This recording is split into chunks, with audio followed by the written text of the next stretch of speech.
So how much information can be extracted from a vehicle to get evidence about a driver or user of the vehicle? This comes up a lot with questions about vehicle telematics.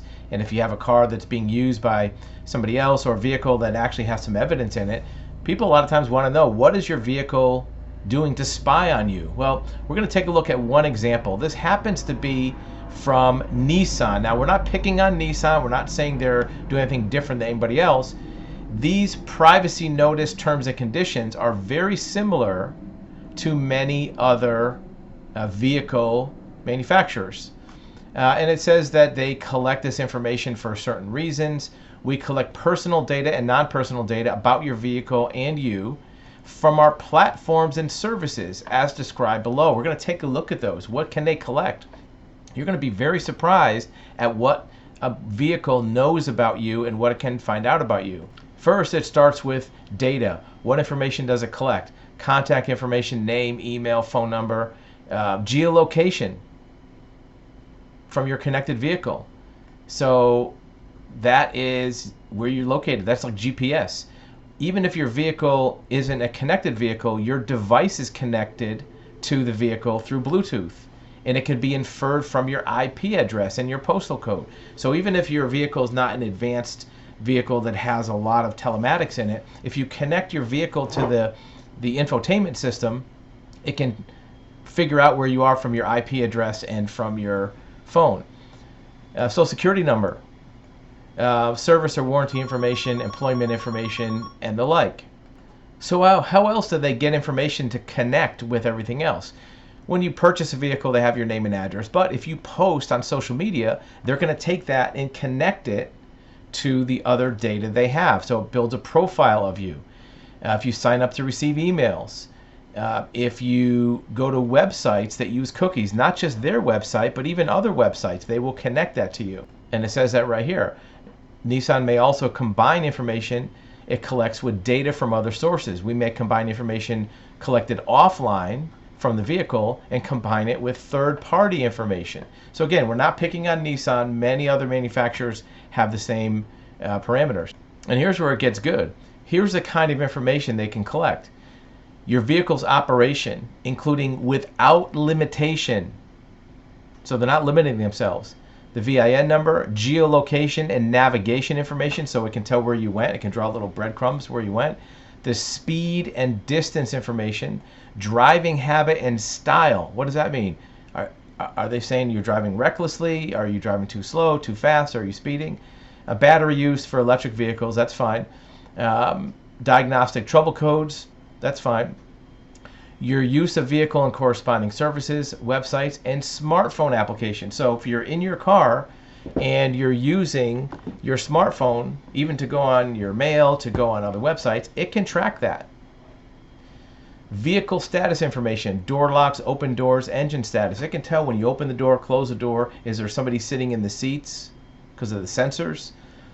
Many other parameters of that vehicle are tracked. Data about accidents. The vehicle was hit, airbags deployed, that kind of thing.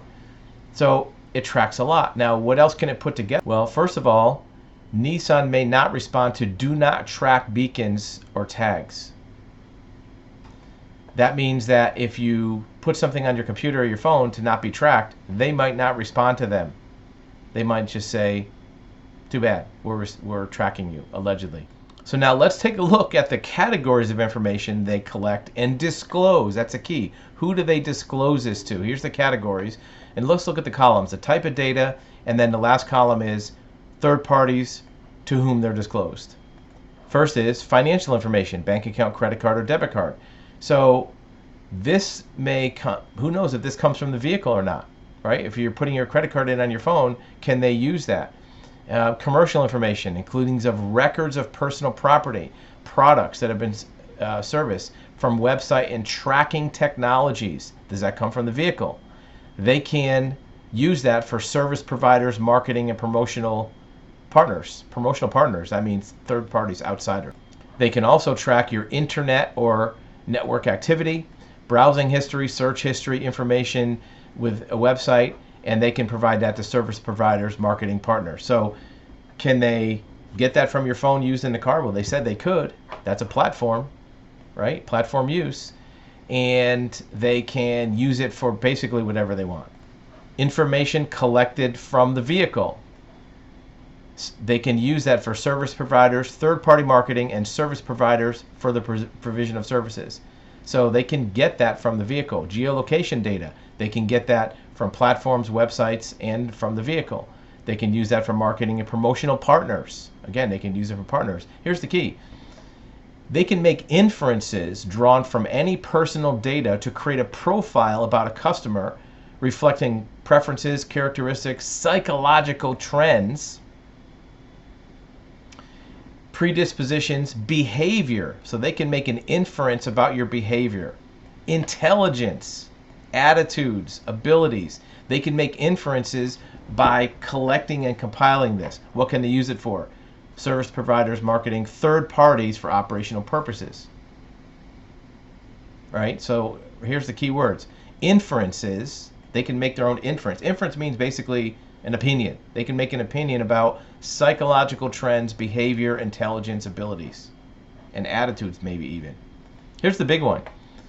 They can also collect and create sensitive personal information, including driver's license number, citizenship status, immigration status, race, sexual orientation, sexual activity, health diagnosis data, and genetic information. I'm pausing here for a minute to take that in. This is stuff they can collect and put together. Now, where they get it from, who knows? Service providers or affiliates, this is where they can send it to, including direct marketing purposes. So, look, we're not picking on Nissan specifically. Most manufacturers have these kind of things. How long can they keep it? As long as necessary. Disclosure of information. May disclose this as follows. Tells you where they can disclose it. Categories of personal data we sell or disclose for advertising. Identifiers, commercial information, products or services, geolocation data. They can sell your geolocation data. They can sell it if they want to. Inferences drawn. They can sell this. Remember we talked about this inferences for trends, behavior, attitudes? They can sell that data. Sold, disclosed for advertising. Inferences drawn. So when you think that you're safe and secure and private in your car, you're probably not. We do this a lot with investigations, gathering some of this information from a vehicle. Just be aware that your vehicle may not be as private, and also be aware that if you have information you need about a third party that may be gleaned from a vehicle, that the data may be available, that's something that may be part of an investigation. So not only drive safely, but be careful inside your car, because who knows what they're collecting from you, allegedly.